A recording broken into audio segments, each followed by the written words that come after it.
Pada tahun 2019, kerugian ekonomi yang ditimbulkan akibat penyalahgunaan narkoba di Indonesia mencapai kurang lebih 84 triliun rupiah. 71% atau setara dengan 60 triliun rupiah dari jumlah tersebut dihamburkan untuk pembelian narkoba.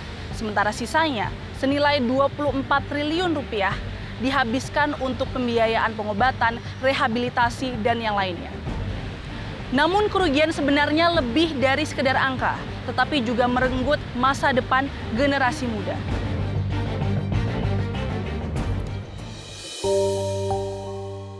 Movement of Recovery atau MORE, komunitas nirlaba asal Bali, ambil peran. Mereka membantu pemulihan mantan pecandu agar punya asa dan cita. Tak lain agar diterima kembali oleh keluarga dan masyarakat, serta dapat berkarya. MORE bergerak sebagai platform informasi dan edukasi. Berbagai kegiatan dilakukan, diantaranya membantu sejumlah komunitas lewat pembagian sembako yang rutin diselenggarakan selama pandemi. Di dalam program ini kita mengedukasi masyarakat bahwa kita seseorang dengan penyakit adiksi. Kita dengan orang yang dengan penyakit adiksi yang bisa pulih. Ketika kita pulih, kita bisa membantu orang lain. Kegiatan ini diharapkan mampu membuat pecandu kembali menemukan nilai dan kepercayaan diri di tengah masyarakat sehingga bertekad untuk pulih. Ada harapan untuk bisa balik pulih lagi itu besar karena ada orang-orang dukungan ya seperti inilah komunitas ya, ada komunitas juga di Bali ya kan. Mereka ngedukung ya kan. Lu nggak perlu bayar kita, lu bantu ke orang lain. Jadi giving back ke orang lain gitu loh ya kan. Ya salah satunya dengan kegiatan seperti inilah ya kan. Movement of Recovery terbentuk berdasarkan keprihatinan para pendirinya, yakni Nef asal New Zealand dan Bim Bim asal Indonesia. Keduanya adalah mantan pengguna narkoba. Saat menjelajah ke sejumlah wilayah di Indonesia, Nef dan Bim Bim merasakan kurangnya sumber daya dan layanan untuk pemulihan pecandu di Indonesia. There's 265 million people in Indonesia, and most of the outside world don't understand that there's some beautiful recovery in Indonesia. I think that's worth sharing with the world, and also it's a platform to learn from one another.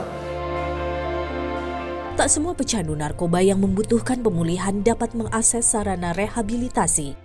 Sebabnya, rehabilitasi membutuhkan biaya setinggi langit, sementara kocek habis gara-gara narkoba menjadi kendala. Yang namanya itu pemulihan kesehatan itu kan mahal. Kesehatan apapun, apalagi ini kesehatan disebabkan oleh penyakit karena narkotika ini kelihatannya yang menengah ke atas saja yang mampu, berarti yang di bawah ini bagaimana? Negara harus hadir untuk merehabilitasi yang kelompok menengah ke bawah ini.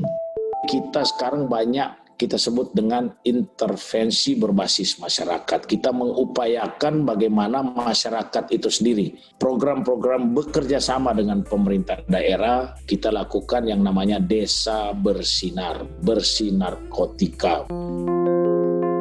Peredaran narkoba yang kian merajalela selama pagebluk corona menjadi potret nyata negara masih kalah langkah dengan para sindikat. Para stakeholder di DPR, di eksekutif, di legislatif harus menempatkan posisi kejahatan penting. Yang pertama adalah narkotik. Kerugian dari kejahatan narkotik itu unlimited, tidak bisa dihitung. Dampaknya itu terhadap kemanusiaan. Jadi seperti wabah yang menghancurkan secara manusia, secara sosial dan secara psikologis.